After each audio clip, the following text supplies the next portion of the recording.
plant love in the garden. See this one. When you're planning your garden, it is essential that you know the sizes of the plants that you're going to put in the ground. These are what we call caladians. A garden does not take overnight. It took you how long? 3.5 months. Where in your house can you have this? Anywhere. I also believe that gardening is very therapeutic. Can I be coming here every day? I'll just walk through. I'll just charge you a small fee. Oh, okay. Andrew, right. You should have a plant here and name it Ifia. Okay, okay. I'll do that. Flower girl. My request to be granted. Am I not special? Here for Swang a flower girl. You see how beautifully flowered in this beautiful garden. So today we get to talk about trees and plants and the essence they have to your home. So today we have a special guest who is well versed in trees and plants, their varieties and what they mean. I have with me Andrew. He is a landscaping expert. He will break it down for us and give us more details with regard to this beautiful garden we're currently standing. Hello Andrew, it's good to have you on the show. Thank you very much, Afia. It's very, very nice of you to have me as well. Right. And what I would like to do, I'd like to take you around the garden very briefly and show you exactly what we've done here in one of our estate. Right. We divided the gardens up into certain areas. Okay. This is a shady area. And over there we have a sunny area and then a mixture area. This is essential for the growing of plants because certain plants require certain mediums. Right. You know, everyone doesn't like sun, everyone doesn't like shade. So we use plants where they're supposed to be, and that is extremely important when you're building your garden. Right. I personally, we specialise in different palms. Okay. A lot of people say, you know, there's not many palms. In fact, there's over 1,000 species. There are over 1,000 species. I like that. Yes. I like that. So when you go to that end of the garden, it's sunny, but when you come here, it's cozy and it's shady as well. That's right. So it means that the plants here can fit here. No, well they can, but they will survive, but they will probably yellow and they will not bear fruit and they will not flower. Okay, so there's a reason you have these special ones here. Oh, absolutely, absolutely. I'd like us to go through what you have. Okay, I mean we have a selection of ground plants here. We have philodendrons here, we have crinums here, we have potos. These are trailers. Cordyline, and these are all basically shade plants. I see a lot of plants. What is this one? That's called a boat lily. The boat lily. Yeah, B-O-A-T, boat lily. That's a beautiful name. Boat lily. Boat lily. It's actually, and for those of you who are starting gardens, these are very, very common and can be bought relatively inexpensively in Ghana. Okay. You know, all these plants, or the vast majority, have been sourced actually in Ghana. In Ghana? In Ghana, you have all of these and even more in Ghana? You do, but most of them are imported, I have to say, but you can get them. We can get them. All my palms, they're all imported. We import these. So I see this one too, very beautiful. What was this called? This is another potos. Okay. And these are what we call caladians. Caladians. And these are calatheas down here. Okay. And there's many different varieties of each plant. You know, people say you have a calathea. It's not just one. There's dozens and dozens of different varieties, and that's why we've tried to incorporate them into our garden to give it some difference, some variety. That's right. Spice of life. Absolutely. Andy, which one is this? Now this is quite a nice begonia. It's called what? A begonia. Begonia. Yeah. The trees have nice names. Why is that? Okay, they're beautiful as they've got to appeal to somebody to buy them, haven't they? Oh, I agree. But I mean, when you're planning your garden, it is essential that you know the sizes of the plants that you're going to put in the ground. Right. As you can see, we started high and then we continue down, so it's like a cascade. It's layered. Absolutely. All the beds here, they're all layered and layered down. Okay. Yes. Yeah. Okay. Why are they layered? So that when they become, like if I should plant a large palm here, it would grow high and it would obstruct the beautiful view. Okay. So you know we construct. A lot of crafting goes into putting all of this together. And one thing I would say to all the people who are listening is that a garden does not take overnight. It's a long process, and be patient. Be patient, and it will reap rewards. You be patient, and you'll definitely get the rewards. Absolutely. I would like us to move on to what we have here. What was this called? I call these goose feet. And then Goose feet. And then we have Xanadu here. Okay. And we have more goose feet here. Okay. These are what we call cord lines. Right. And this is rather nice here. This is a ground orchid. Okay. Yeah. It's beautiful. It is. It's beautiful. When you say it takes time, how long a time are we talking about? It all depends. It all depends your goal and your objectives. It all depends how sophisticated you want your garden to be. Okay. I mean, a basic garden you can do in a relatively short time, but like 6 months. Yes. Okay. I mean, this grass you can see here, we've just replaced it because somebody told me that was visiting that I'm a landscape gardener. My grass should be much nicer. Right. so we've replaced it, and it's taken 3.5 months to It looks replace. so filled, no holes at all, so well done. It took you how long? 3.5 months. 3.5. That's not too long, I think. It's not that long. Yeah, it's not too long. But again, you need to seek advice if you don't know, and you know what you're doing. Because what we did, we planted the small pieces of grass, and then we covered it with sand, and it all comes through. And if you try and do it just before the rains, if you're embarking on a large project, then it will reap its rewards. You know, and that's why we're doing it now. Timing is very important. Very important indeed. Yes. Right, Andrew. Interesting. What's this one? It's got circles in them. Well, the common term is a cheese plant. We call it a cheese plant. Yeah. Why is it? What does it do? Well, they call it cheese plant because it's like a cheese with holes. The cheese plant. Okay, okay, interesting. Yeah. It's beautiful. Oh, it is. It's beautiful the way it spreads out. And it gets rather large, so that's why we've put it at the rear of the bed. Okay, interesting. Wow. And this? What was this? This is an agave, and they grow lots of different species, and they grow very tall. Andrew, you're a garden magician. Well, I don't know about that, but the thing is, I enjoy it, and to enjoy, and I also believe that gardening is very therapeutic.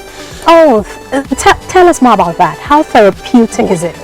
Well, you know, if you, I mean, most of you will go to work, you'll have a stressful day, and you come back and you think, oh, what shall I do? Shall I go on my computer? Why not spend an hour in your garden, looking around the garden and doing small things, you know, and you feel better. Oh, can I be coming here every day? I'll just walk through. I'll just charge you a small fee. Oh, okay. Andrew, why? Please. Andrew says you charge me for if I decide to come here and work every day. Thank you. Pleasure. We should have a plant here and name it Ifia. Okay. I'll do that. Flower girl. My request to be granted. Am I not special? Right, Andrew. I'd like us to move further to see more of the varieties. Perhaps we should move over to one of the other beds because they're slightly different. Right. Because this tends to repeat itself as it goes. So we have another side of the garden we would like to show you. So I found love in the garden. See this one? It's shaped like that of the heart. Love. That's really beautiful, Andrew. Talk to us about what we are seeing. Yeah, so this is what I would call the mid-range bed, which means half of it like sun and half it's like shade. So they are tolerant of both these plants. Okay, so we start off with all these, which are caladians. And there's lots of, I mean, you can see there's 6 or 7 different varieties here. I see this, I see that, yeah. I see this. And that one there, of course. Yeah. And this is what they call, this is a dwarf phoenix palm. You know, the very large phoenix, they produce dates. We have one over a very large one, but these are dwarf phoenix. They don't produce dates, but they're a beautiful little palm, which can help people in some gardens because some palms are too big. You know, like we have a palm over there, a Bismarckia, which when it's fully grown, it's 60 feet tall and 20 feet wide. That's a large plant, but these fit very nicely into a corner of, you know, the gardens that I'm sure you all have. So the caladians, which part of the house can you have these ones?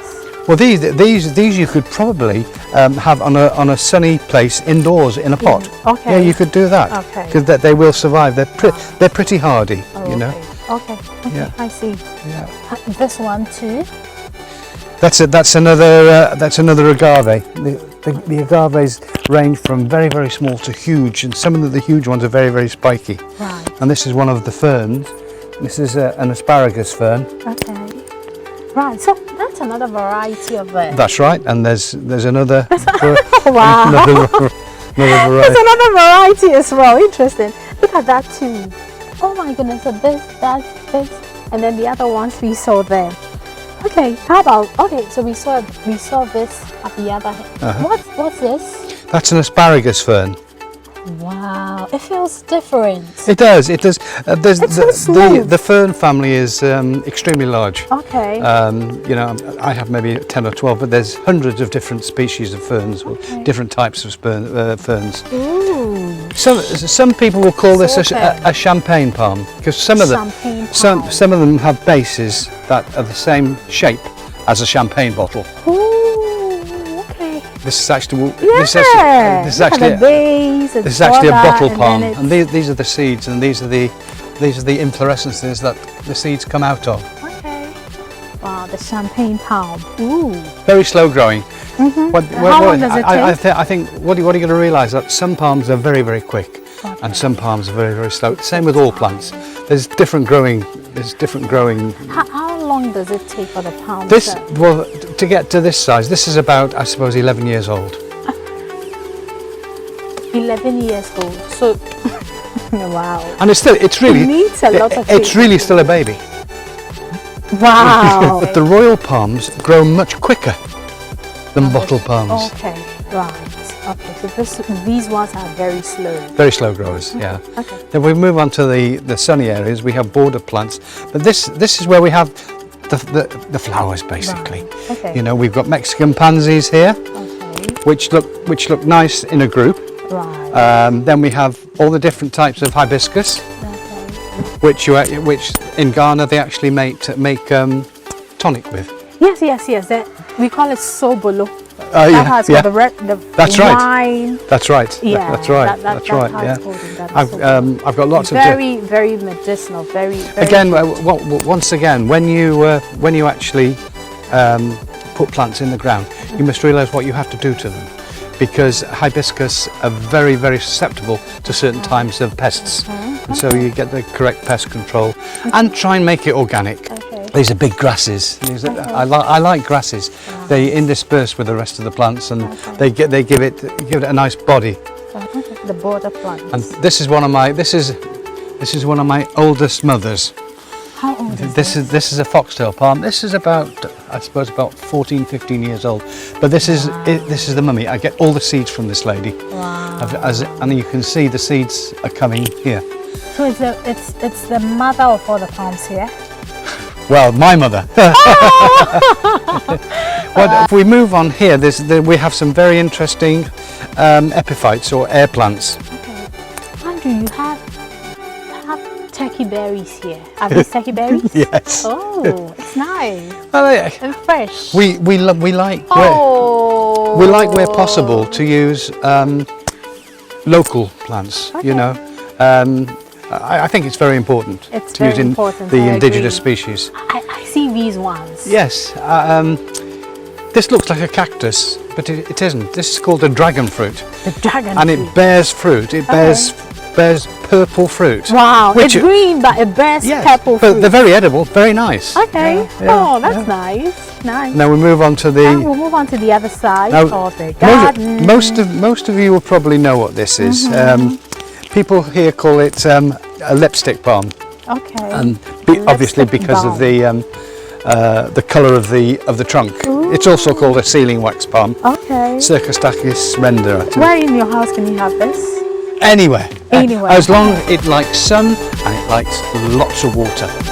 What would you say to them as far as having trees and plants in your house? Well, what I would say is try not to be too ambitious when you start. Okay. You know, everyone's got to start somewhere. Right. And you'll find as you go on, you'll want to get more and more ambitious, because the more ambitious you get, the more time you'll have to spend with your plants. Otherwise, they won't survive. Oh. Don't forget, plants are living things. Okay. They like to be looked after. They say King Charles, he talks to his plants. Okay. They're living things, I agree. So they need to be taken care of. Yes. Just like the babies. Absolutely. Yeah. Andrew, thanks so much for talking to us here on the Buena Vista Homes Real Estate Show. It's been such a pleasure. I've learned a lot, picked a lot on the varieties you have here. You're doing so well. So Andrew is a landscaping expert. He's well versed in gardening. So we will definitely leave his contact details in our link below, just so you can get in touch with him for your gardening and your trees and planting needs as well. Enjoy more videos on our social media platforms. My name is the Flower Girl, Ifia Fuswa, and see you. Bye.